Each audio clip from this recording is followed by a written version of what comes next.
Assalamualaikum warahmatullahi wabarakatuh. Kami dari kelompok 2 akan menjelaskan tentang transformasi. Kelompok 2 ini beranggotakan Rene Nuraini, Sri Handayani, dan Wilda Pratiwi. Pada kesempatan kali ini, kami akan menjelaskan tentang yang pertama, definisi transformasi pada suatu bidang. Yang kedua, pembuktian konsep transformasi. Yang ketiga, sifat-sifat isometri. Yang pertama ada definisi transformasi pada suatu bidang. Transformasi pada bidang V adalah suatu fungsi yang bijektif dengan daerah asalnya V dan daerah hasilnya juga V. Di mana fungsi bijektif itu seperti yang kita ketahui adalah fungsi yang bersifat surjektif dan injektif. Di sini ada fungsi transformasi. Kita sebut saja sebagai fungsi T. Fungsi T dari V ke V dikatakan surjektif jika untuk setiap B anggota V terdapat A anggota V sehingga berlaku TA sama dengan B. Nah, sekarang kita membahas yang injektif. Fungsi T dari V ke V dikatakan injektif jika A1 tidak sama dengan A2 dan TA1 sama dengan B1, TA2 sama dengan B2, maka B1 tidak sama dengan B2. Sekarang kita masuk ke pembuktian konsepnya. Di sini ada contoh. Diketahui himpunan titik-titik pada bidang V, A ada pada bidang V di mana titik A ini ada di bidang V dan pemetaan T-nya ini V ke V dengan aturan yang pertama TA sama dengan A dan yang kedua jika P tidak sama dengan A maka TP sama dengan Q. Dengan Q ini titik tengah ruas garis AP. Nah, kita buktikan apakah T ini merupakan suatu transformasi. Syarat suatu transformasi seperti yang dijelaskan sebelumnya. T ini merupakan fungsi dari V ke V, lalu T merupakan fungsi bijektif. Berarti T ini merupakan fungsi surjektif dan fungsi injektif. Nah, untuk syarat yang pertama sudah terpenuhi dari soalnya. Sekarang kita buktikan apakah T ini merupakan fungsi bijektif. Akan ditunjukkan bahwa T ini merupakan fungsi surjektif. Pertama, ambil sebarang titik C, elemen V. Nah, jika C-nya sama dengan A, maka jelas bahwa TA itu kan sama dengan A. Nah, kalau misalkan C-nya tidak sama dengan A, dan setiap ruas garis AC ini punya titik tengah, misalkan titik tengahnya ini B. Nah, sehingga ini kita punya ruas garis, kita buat ruas garis AC. Punya titik tengah kan, titik tengahnya ini B. Nah, kalau dari ruas garis ini kan bisa kita lihat kalau misalkan AB ini panjangnya sama dengan BC karena titik B-nya tepat di tengah-tengah. Hal ini berarti titik B elemen V sehingga TB sama dengan TC. Karena setiap C elemen V mempunyai prapeta oleh fungsi T, maka T ini merupakan fungsi surjektif. Sekarang kita buktikan apakah T ini merupakan fungsi injektif. Nah, kalau untuk membuktikan fungsi injektif, kita ambil sebarang dua titik. Misalkan titik P dengan Q di elemen V dengan P tidak sama dengan Q. Pada ruas garis AP, pada ruas garis AP ini kita simpan titik P aksen.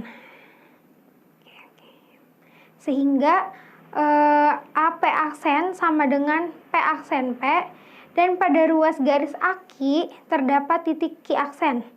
Nah, sehingga A ke Q aksen sama dengan Q aksen ke Q. Maaf, itu salah. Karena di atas itu sudah disebutkan kalau misalnya P ini tidak sama dengan Q, maka berakibat P aksen ini tidak sama dengan Q aksen. Dengan kata lain, TP-nya tidak sama dengan TQ.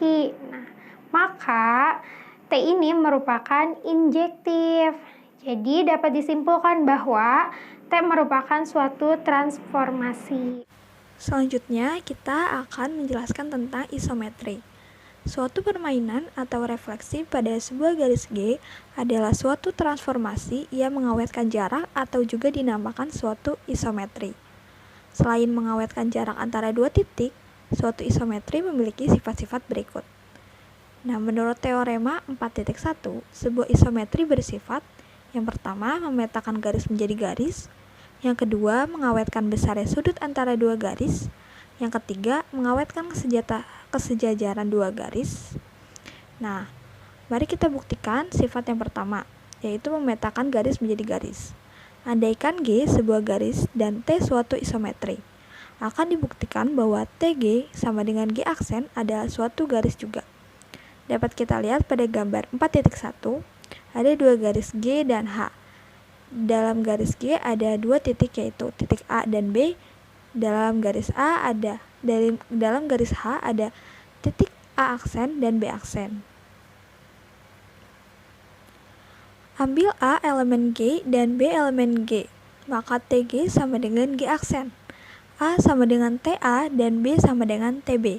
Melalui A aksen dan B aksen ada suatu garis, misalnya H. Akan dibuktikan H sama dengan G aksen. Yang pertama, kita akan membuktikan H subset G aksen. Ambil sembarang X aksen elemen H, oleh karena bidang Euclides kita andaikan A aksen, X aksen, B aksen. Artinya A aksen, X aksen sama dengan X aksen, B aksen sama dengan A aksen, B aksen. Karena T transformasi, maka ada X sehingga Tx sama dengan X aksen. Karena T suatu isometri, maka AX sama dengan A aksen, X aksen. XB sama dengan X aksen, B aksen. Dan AB sama dengan A aksen, B aksen. Maka diperoleh A aksen, X aksen ditambah X aksen, B aksen sama dengan AX ditambah XB sama dengan AB. Ini berarti bahwa AXB segaris pada G, dan berarti pula X aksen sama dengan TX elemen G aksen. Jadi untuk setiap X aksen elemen H, maka X aksen elemen G aksen. Sehingga H subset G aksen. Yang kedua, kita akan membuktikan G aksen subset H. Sebelumnya kita mengambil sembarang X aksen, nah sekarang kita ambil lagi Y aksen elemen G aksen. Maka ada Y elemen G, sehingga TY sama dengan Y aksen dengan Y, misalkan AYB. Artinya Y elemen G dan AY ditambah YB sama dengan AB. Karena T sebuah isometri, maka AY sama dengan A aksen Y aksen, YB sama dengan Y aksen B aksen, dan AB sama dengan A aksen B aksen. Sehingga A aksen Y aksen ditambah Y aksen B aksen sama dengan AY plus YB sama dengan AB sama dengan A aksen B aksen. Ini berarti bahwa A aksen, Y aksen, dan B aksen segaris, yaitu garis yang melalui A aksen dan B aksen. Oleh karena H garis yang melalui A aksen dan B aksen, maka Y aksen elemen H. Jadi jika Y aksen elemen G aksen dan Y elemen G, berarti G aksen elemen H. Berdasarkan bukti yang pertama dan kedua, diperoleh H subset G aksen dan G aksen subset H. Maka H sama dengan G aksen. Jadi kalau G sebuah garis, maka H sama dengan TG adalah sebuah garis juga. Nah, untuk yang kedua, kita akan membuktikan sifat yang kedua, yaitu mengawetkan besarnya sudut antara garis. Untuk membuktikannya, kita ambil sebuah sudut ABC. Akan ditunjukkan M sudut ABC sama dengan M sudut A aksen, B aksen, C aksen. Kita bisa lihat pada gambar. Andaikan A aksen sama dengan TA, B aksen sama dengan TB, C aksen sama dengan TC. Menurut gambar A, yang pertama itu yang sebelah kiri, maka ruas garis A aksen B aksen merupakan peta dari ruas garis AB dan ruas garis BC merupakan B aksen C aksen merupakan peta dari ruas garis BC adalah garis lurus. Karena ruas garis AB dan ruas garis BC merupakan garis lurus, maka ruas garis A aksen B aksen dan ruas garis B aksen C aksen merupakan garis lurus juga. Nah, karena sudut ABC sama dengan sinar garis BA karena sudut ABC sama dengan gabungan sinar garis BA dan sinar garis BC, maka sudut A aksen, B aksen, C aksen sama dengan gabungan sinar garis B aksen, A aksen dan sinar garis B aksen, C aksen.